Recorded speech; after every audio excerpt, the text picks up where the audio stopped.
بالله من الشيطان الرجيم بسم الله الرحمن الرحيم قال الله في القرآن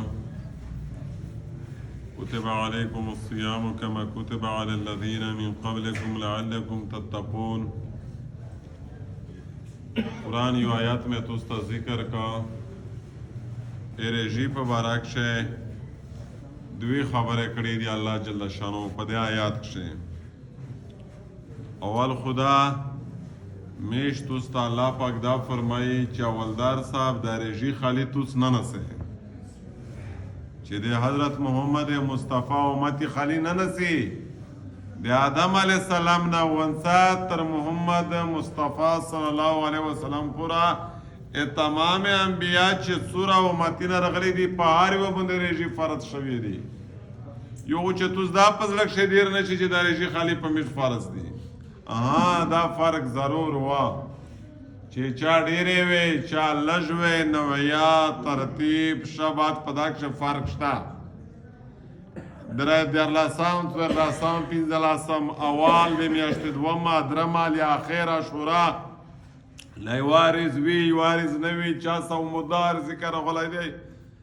خو چونکې داسې یو مت پوته شوی نه دی چې په ده رژه فرض شوی نه وي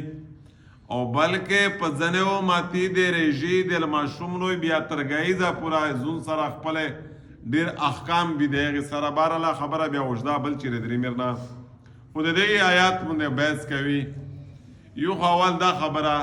چې مطلب د رژه صرف توس نه نسي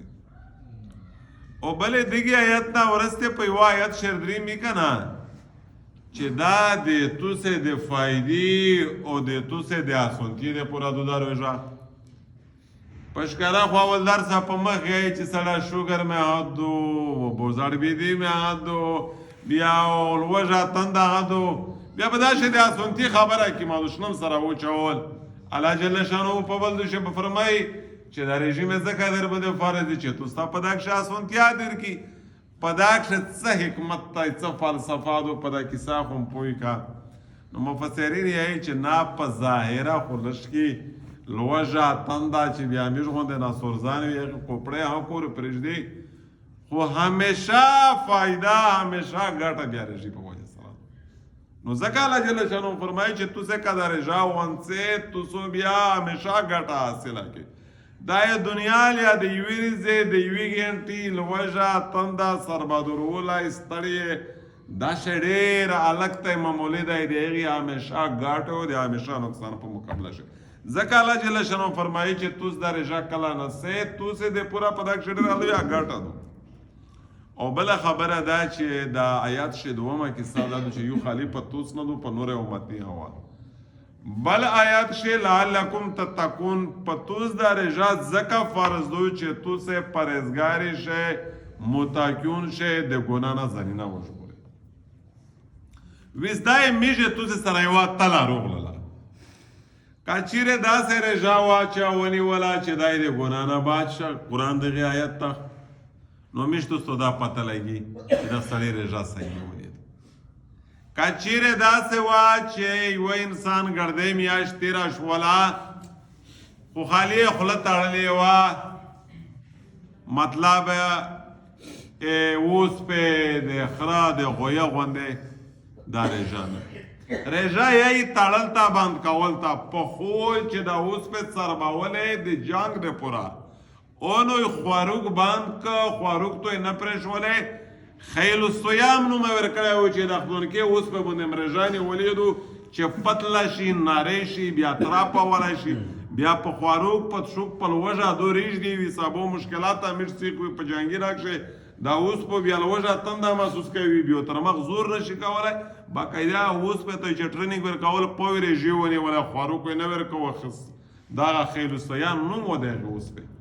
نو که چیرې وي داسې چې میږه نوره پرهیزګاري نه وه هغه خیل الصیام د اوس پې غوندې د خولې تړله وي بیا خې څه فایده نشته دی علما لیکلي دي چې دا نفس څه دی د انسان نفس یو ظاهري ناس دی اولدار صاحب چې دا ګډه د سیرات دی بدن دی اعضا و جوارح دي یو خدا دی چې انسان دا کله په خوري کو بیا دا نفس د انسان باطن هغه باطن دی چې د ګناهي امر ورته کوي چې ویل ګناه وکړه یوسف علیه السلام یې زلیخې په مقابله کې څه ویلې وي ستا خدای پاک ته وما ابرئ نفسي ان النفس لاماره بالسوء یا الله ز خپل نفس بری کوونه نفس انسان ته د غلط کوري امر کوي چې غلط کوري نه وکا نو ا انسان چې کوم خواهشات دي خیالات دي جذبات دي هغه په سترګې نشي لیدل خو په باندې د ظاهري خټې دی ګډه اثر شته چې دا کله ماستوي سرباوي بیا هغه نفس چې په سترګې نه ویني دا ګډه بیا ورته چې ګناه نه کوه بیا چې کله په دا خړې بوجرو شي په بدن بوجرو شي لږ کې انسان کمزوری شي بیا ستی نفس تا دا امر نه کوي چې ته غلط کورې نه وکړه الله جل شانو انسان ته په کول کښې یوه میاشت رژا ورکړه دغه یوې میاشتې د خوراک نه کولې اثر په پیرا کول په 11 میاشتې دی چې انسان یوه رژا د رمضان په صحیح طریقه سره ونڅي پیرا کولو د دغه انسان د ګناهي نه په مانع کولو باندې د اثر انداز صاحب حاصل کو رژا صحابه روغله رسول الله فرمای یا رسول الله سفر دی پردیس دی زونی دی او په شهوت ډېر به غلبت وشته زم نشته دی نبی علیہ السلام څه ورته فرمایي علیکم بالصیام رژی ونڅې رژی چې ونڅې خاصونو شدا سره مړو څه کیږي خو د صحیح رژی دا اثر دی ها ځکه ما رژا چې بیا دا سوي چې ا خالی د خلی تړل وي ا تو نه د بدګویای نه منې کو نه د غلی نه منې کو نه د چا د زوراول نه منې کو نه د غلط اتو په عبادت شفرق نرسي ته تهجد هنه وکې ته تلاوت حزیوته نه وکې ته ذکر هنه وکې بیا انصافي سے تو سے پلوز شدای چې دا خالی غویا غوندې خله تړل شول کدا رژا شول رژا یې داته چې د انسان ظاهري او باطنی دواړه ژوندۍ کې تغیر وشي چې چا رژا داسې وي چې د په ژوندۍ کې تغیر والي ظاهر او باطن دا ته رژا او د دې خلک پر رژا باندې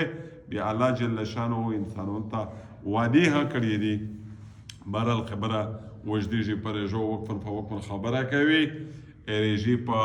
متوین کې شي په مکروهات د